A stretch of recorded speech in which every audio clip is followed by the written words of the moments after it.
Welcome to this bonus crypto episode of Pressers by FedNet, where news conferences from the United States Congress are podcasted for your listening on your time.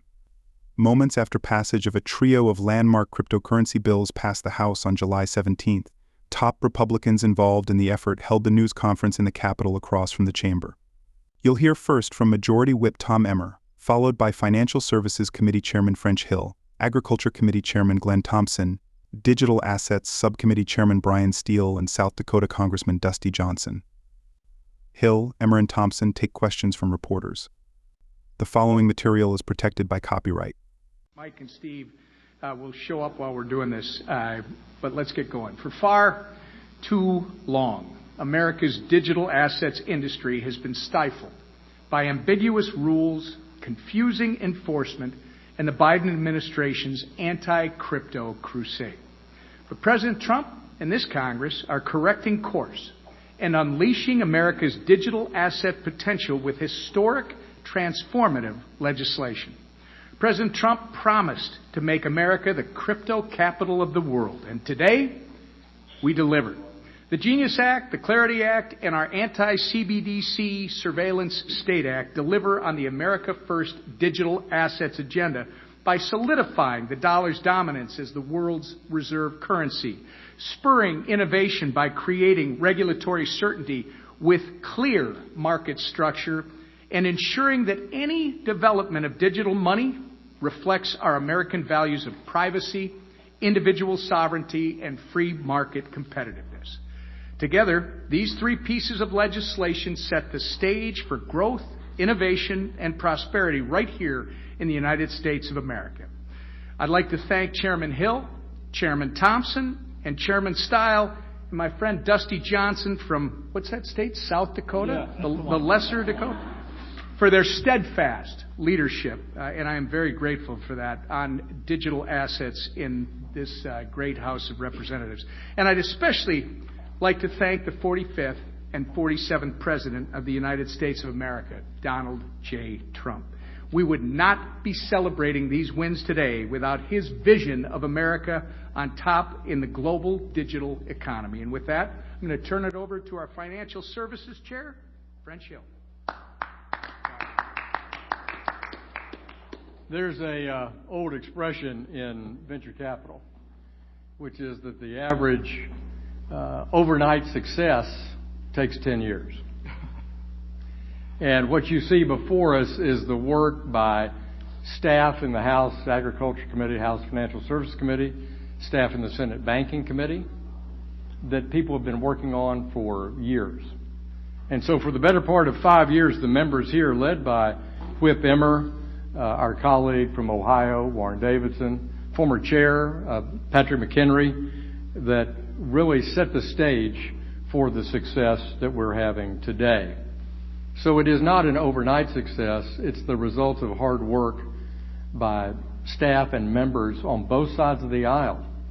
The second old expression is that when you have that shot of unified government, where the Senate, the House, and the White House are in the same political party, you have that rare opportunity to do big things. And this also is successful because, as Whip Emmer said, of the exceptional leadership from President Trump that wants fintech, digital asset innovation here at home as a part of his strategy to make America great again by bringing capital back here, pursuing innovation here, and leading in digital payments, just as we have for decades in global capital markets and in finance generally. So I have to say we're off to a really great start. And what an amazing set of partners I have with Bryan Steil and Dusty Johnson and GT. And I want to say thank you from the bottom of my heart of what a great partnership it's been. And to my friends over in the Senate, thanks for doing some work. We're so grateful to Tim Scott as the new dynamic leader of the Senate Banking Committee, and my home state Senator John Bozeman, the new chairman of the Senate Agriculture Committee. They've been great partners. And bringing Genius over from the Senate, passing it in the House overwhelmingly today, 308 votes. And on Clarity, 294 votes. I think the doubters around here, maybe some in this room, need to go back and check your premises of not betting against the team you have up here and the team led by Mike Johnson and Steve Scalise that are going to join us. So I want to thank the Senate, thank my friend from college, Bill Haggerty, for putting together a great bill, finding 68 senators to vote for it. It's hard for the press corps to write the numbers, 6-8 for a vote in the Senate. So Bill delivered, and we have partnered with him to deliver here in the House, and now tomorrow, President Trump gets to sign into law his first of several bills to come that will help make America an incredible leader globally in digital assets. And with that, let me call on my good friend, my partner, my fellow Eagle Scout, G.T. Thompson, Chairman of the Ag Committee. Thanks, Ron. Hey, well, good afternoon and happy Crypto Day.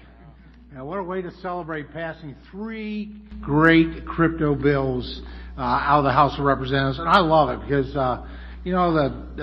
the naysayers, the folks that look at our numbers, that place odds that we're just not going to be able to get anything done. We have proved them wrong over and over and over. And Mr. Whip, we're not done yet, right? We got a long ways to go. But what a great success today. A success for America. America was in the driver's seat and is known for Internet or Web 1.0, the Internet of knowledge. And then came along Internet 2.0, the Internet of things. And of course, that's America. We were at the epicenter of that within the world. But the question was, who was going to have control and have be the center of Web 3.0, the Internet of value? And the competition was steep. It was great. Almost every nation in this world was positioning themselves to really be that home plate, that epicenter for the Internet of value. But you know what? With what we did today, we have proven the United States of America will be the epicenter of Web 3.0 with these 3 pieces of legislation. Legislation that was principle-based legislation. In the Clarity Act, it was based on, number 1, was protecting consumers. That's extremely important to do. As somebody come out of healthcare and do no harm, that was important to our committees as we worked on that. But equally important was to provide legislation, a legislative map going forward, a regulatory regime to where we fostered innovation. Because this is not just about Bitcoin or cryptocurrency. This is about blockchain technology. And it's hard. We can't even imagine. We know what we can do today, but it's hard to imagine what we can do tomorrow over the horizon. But we can do that now with a framework like we've passed today. What a great team to work with. French Hill and Dusty Johnson, Bryan Steil, our Speaker, Leader, Whip, and our Democratic colleagues. My thanks on the Agriculture Committee to my ranking member, my agriculture partner, Angie Craig, and Dawn Davis, who was really at the tip of the spear with the subcommittee serving with Dusty, did a great job. But, we're celebrating right now, but we're not resting. We're not resting. We're looking forward. And what I see is a bright future for even more and even better. We've got a Senate Ag that's committed to move. In fact, 2 days ago they had a hearing on market structures. We led by a mutual friend, Senator Bozeman. And then the Senate Banking Committee, which is committed to move, led by a former House member and a good friend to all of us, Tim Scott.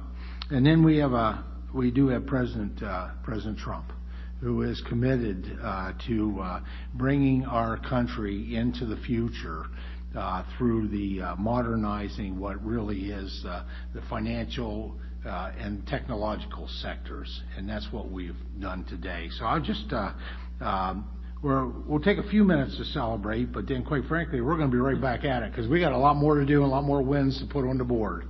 And I am really pleased to introduce a dear friend of mine. He serves on he's a leader within our conference, and he serves on the Financial Services Committee as a subcommittee chair. Bryan Steil.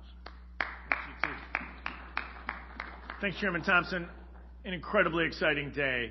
In many ways, worth the wait over the number of years that led up to this moment to pass transformative legislation in the House, worth the wait over the past couple days as we got everybody into agreement of how transformative and important this legislation was to be delivered. I read some tweets, probably from some of you in this room, during those debates, and I thought, time and time again, the House Republican Conference is underestimated and we over-deliver.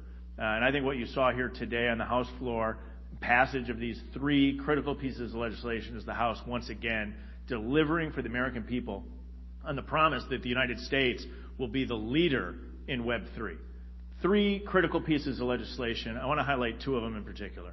The bill of stablecoin legislation, the Genius Act that passed the Senate and passed the House just now, will transform stablecoin, payment stablecoin, and dollar-backed stablecoin. It'll do two really important things. One is this can be transformative to make sure that the U.S. dollar remains the world's global reserve currency. And I don't think that should be underestimated, how significant and transformative this can be in making sure that the U.S. dollar remains the world's dominant currency. The other aspect is this provides true, real, and substantive consumer protections. And I think what we showed on the House floor with the vote total in particular is a real opportunity to make sure that we're cementing both of those key principles in place. I can't be more excited. We'll be down at the White House tomorrow with our colleagues in the Senate, Senator Hagerty in particular, who led this bill on the Senate side, watching this bill be signed into law by President Trump, and we're thankful for President Trump's leadership across this space. The second bill that we passed, the Clarity Act, is also, I think, maybe even more transformative in the big picture. And I don't think we could give a big enough thanks to both Chairman Thompson for his years-long leadership in this, and Chairman French Hill for his continued leadership in the House Financial Services Committee in this regard. And I think the vote total is a testament to the hard work of all of those behind me, Whip Emmer, Dusty Johnson as well, but in particular the hard work of G.T. Thompson and Chairman French Hill. I think the Clarity Act is incredibly transformative also. And I think if we step back and look at it from a historical perspective, what we did is we survived 4 years of the Biden administration with the chairmanship of Gary Gensler of the Securities and Exchange Commission, putting forward often very poorly formed and horrific policy through enforcement and punishment through selective enforcement action. What this does is provides a framework with which I believe we will unleash American energy capital and human capital investment so that we're building the next wave of Web3 companies and Web3 technology here in the United States of America. And so I think this is a transformative moment. I could not be more excited for the totals that we put on the board.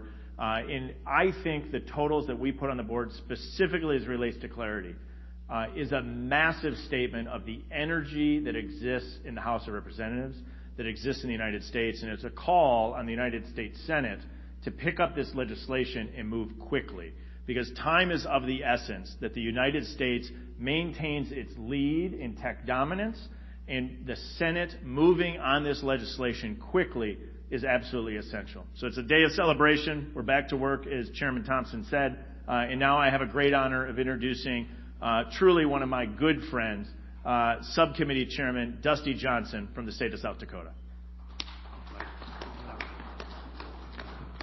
There are plenty of lousy days in Washington, D.C., but today is a great day. It's a great day for innovation, for bipartisanship, and for American leadership. History doesn't repeat itself, but it does rhyme. And before I came to Congress, I was in the broadband industry. And the 1996 Telecom Act, it provided the rules of the road that were needed to unlock the Internet era. And that was a watershed victory for our country. Ladies and gentlemen, here we are again. The Clarity Act, along with Genius and Anti-CBDC, give us those regulatory rules of the road that are necessary for us to unlock this new watershed victory for America, so that we can capture the kind of innovation and consumer protection and investment that all of my colleagues have been talking about. This is a great day. I want to close with a few notes of thanks. And it's interesting, right, that we've all seen in D.C., the politicians, it's always me. Did you notice how every single one of these gentlemen talked at length about their partners in delivering this victory? And I want to lend my voices to their gratitude. President Trump has talked about a golden age of America, and he has pushed us to think bigger and think more optimistically about what we can accomplish in this space. Victory has 1,000 fathers and mothers, but Donald Trump is absolutely one of them. The chairman, Hill, Thompson, Steil, just remarkable. The early adapters, Emmer, Davidson, McHenry, the guys, the Johnny Appleseeds who brought us to this point. The Democrats, Angie Craig, Don Davis, Richie Torres, Josh Gottheimer, so many others, who understood that they might be they weren't going to be with 200 Democrats when the board was closed, but they knew that they would be with 70 or 80 really far-sighted folks who wanted to work in a bipartisan way.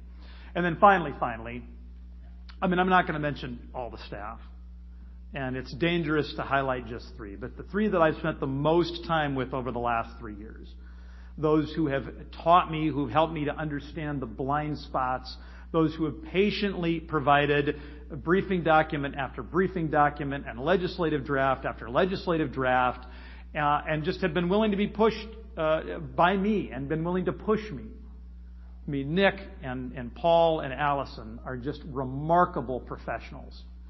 And I know that it is sometimes fun.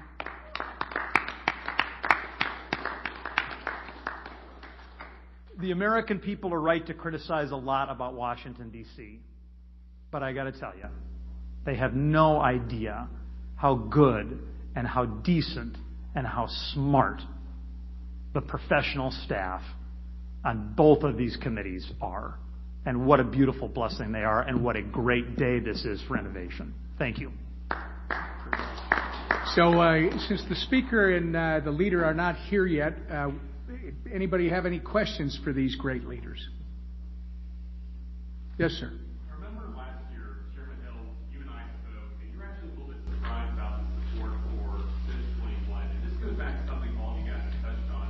But for people who may not be following this kind of debate, how surprised should they be about the Democratic and Republican work on this, the collaboration you've had with both parties and both chambers? Well, to the staff present and to the members before you today, of course, it's not surprising, because long before the politics of 2024, that I read about in certain publications about crypto, these members and our staffers were in meetings on a bicameral and bipartisan basis, week in, week out, talking about ideas about where does Web 3 go? What is financial services built on a blockchain mean?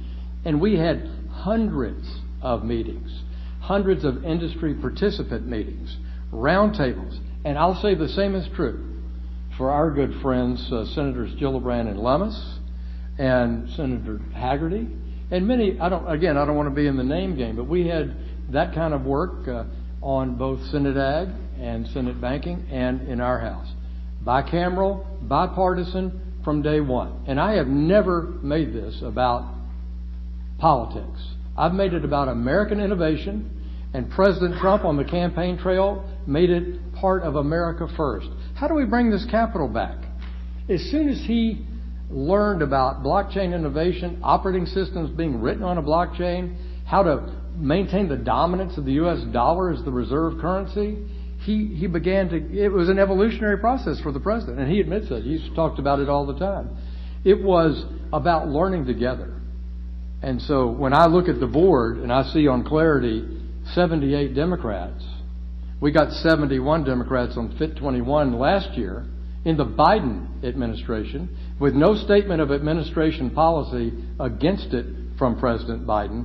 And today, under President Trump, with a statement in support of it, we got 78. And on Genius, coming over from the Senate, 102 Democrats supported Genius. This is about bicameral, bipartisan leadership. For who? For the American people and for American innovation. And I think the voters out there, the citizens out there, ought to revel when they see this. But you won't see this covered on cable news at night because we're cherry picking the fights between Democrats and Republicans. But every day in my decade on Capitol Hill, I've seen people just like this that we've lauded today working together to get to yes on policies that make a difference for our country. So actually, I didn't know what number to be, but I knew that my target was to beat Fit 21, and I made a bet with myself, and I won. Questions? Yeah. Mr. Steil mentioned that you want the Senate to take up market structure quickly. What is your sense of how it will fare over there? And if the Senate, after working on its bill, gets it through that chamber and overcomes the filibuster, and then says to you folks, hey, you got to take ours because we beat the filibuster, you got to do this one. How are you going to react? I'm going to defer to others on the process, but I can tell you this. The vote total in the House shows massive support across party lines. It shows the support of the American people to get this right. And I think it shows the energy that's here. And to me, that's a sign that the United States Senate should pick up this legislation and move quickly. I'm of the belief that this is incredibly well thought through, well drafted, and well prepared legislation. I'll let anyone else comment on the process. That's not my expertise. Well, I'll just add, it's not a partisan issue, as Chair Hill made very clear. The goal was to show that, as these gentlemen have already spoken, we did today. It is also the White House. It's part of the agenda that they want. So you got to remember, we always talk about Republicans and Democrats, but in this case, we're not. We're talking about supporters of innovation, supporters of the 21st century digital age and making sure that this country is the leader. And I think the Senate, they showed us they could move genius, one of the first things they've done in a long time, and they moved it expeditiously, and it did a great job, and we're all celebrating it. I think what you're going to see now, because they haven't had the history or experience with the market structure side of things, that's been a House effort for 4, 5, 6 years or more for some people. I think they need to work through that. They need a little bit of time to do that, but I expect that they are going to pick this up and move it. Whether it's our bill, I expect it's going to be. They might make some adjustments, but I expect they're going to get it done, and the White House is going to sign it. The White House has asked for it, so I do expect it to move. I mean, our bill's perfect. You got something else? I don't want to belabor this, but I've spent as many hours in meetings with Democratic senators on this topic as I have Republican House members. This is about moving this policy forward, and while I think H.R. 3633 represents 6 years worth of work, has an extraordinary 294 votes in favor of it. This is exactly what I wanted to commit to Chairman Scott, Chair Lummis, Cynthia Lummis from Wyoming, is the subcommittee chair, Kristen Gillibrand of New York, who's worked on this tirelessly for years, Haggerty and group, that we would deliver in the House, and we would deliver them a product that reflects ideas from the Senate, which we did in clarity. And so my recommendation to Senator Scott is, let's take up 3633, put it through your process. Obviously, it's open to amendment. That's a collaborative process. What's wrong with Washington is they're not used to a collaborative process. They're not used to bicameral groups working together. So, here's a good example, and let's see what we can get done over the next few weeks. And I'm with Whip Emmer. This is a goal of President Trump and the Treasury as a part of their effort to make America great again and get our financial markets into the 21st century. And I have every confidence that we'll work together. You want to add to that? Speak from an ag proposal. Well, I guess I will belabor the point. Yeah, do it. Yeah. Well, I think French actually hit on my first point. That's about, we didn't write this in a vacuum. We wrote this in a tripartisan way. Even beyond that, I guess, in a bicameral way. We worked with Republicans, we worked with Democrats, we worked with the industry, key stakeholders, folks that would be impacted or who are impacted in this digital asset ecosystem. Everybody was welcome to the table and has been going back on the agriculture side at least 7 years. Shout out to former Agriculture Chairman Mike Conaway, who really took the tip of the spear on this during his tenure as chairman of the House Agriculture Committee. And so this is not new to the members of the U.S. Senate. You know, we've had members of the U.S. Senate write really good, nice things about the Clarity Act when it was pending. The other point I want to make is how important this is and why the Senate, it's just a necessity of it.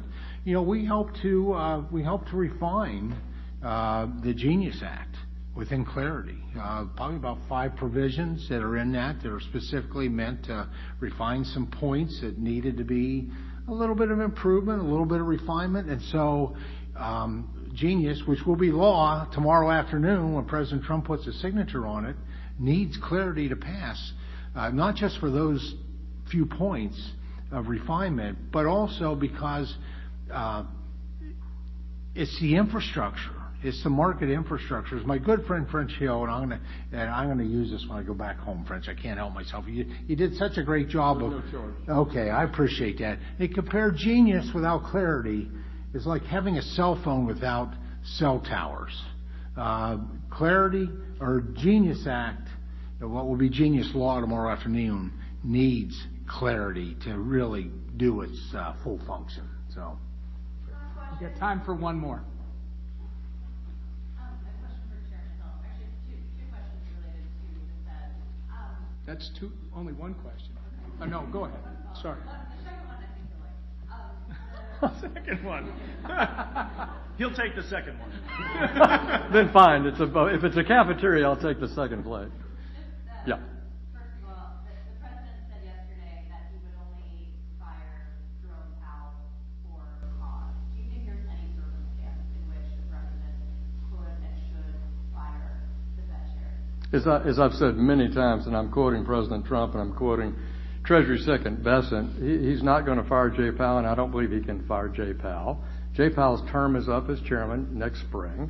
President Trump also has a vacancy coming up earlier in the winter that he can add a governor, and I think that's the bottom line. Any concerns about the rhetoric against Jay Powell, what that is doing to the market? Well, I would be happy to meet with you offline and walk you through Lyndon Johnson's audio tapes from the Oval Office, or Richard Nixon's berating of Arthur Burns, or Ronald Reagan dragging Alan Greenspan into the office and sitting there silently while Jim Baker berates him, but I won't go through that historic premise.